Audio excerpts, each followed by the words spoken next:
lead hydroponic grower here at Farm Tech in Dyersville, Iowa. Welcome to stage 2 of our hydroponic greenhouse purge. Today we'll be talking about cleaning your greenhouse and what you can do throughout the year to help prevent pests and diseases. Because there's an endless amount of cleaning projects that I could talk to you about today, I have chosen the top 3 most important.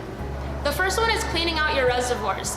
The way that we start this process is by draining out all of the water and then filling it back up about halfway to run a diluted acid solution through it.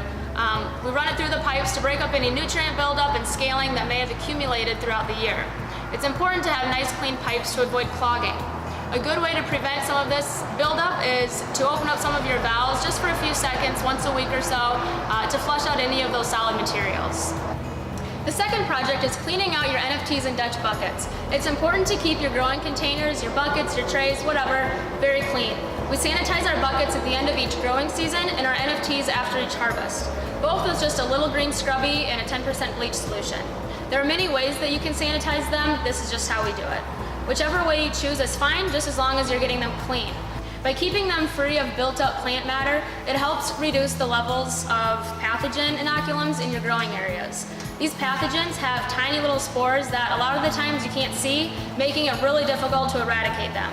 So fully scrubbing out and sanitizing your growing areas ensures that these pathogens are eliminated and the new plants will have a nice clean environment to thrive. The third project is power washing and more sanitizing.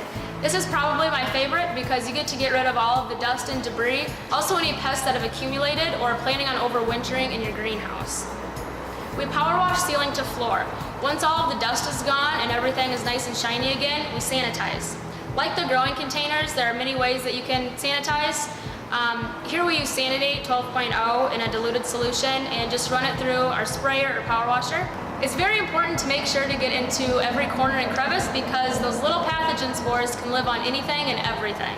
Once you have cleaned and sanitized all parts of your greenhouse, you're ready for the most exciting and final stage, repopulating. Check back with us for our stage 3 video coming soon.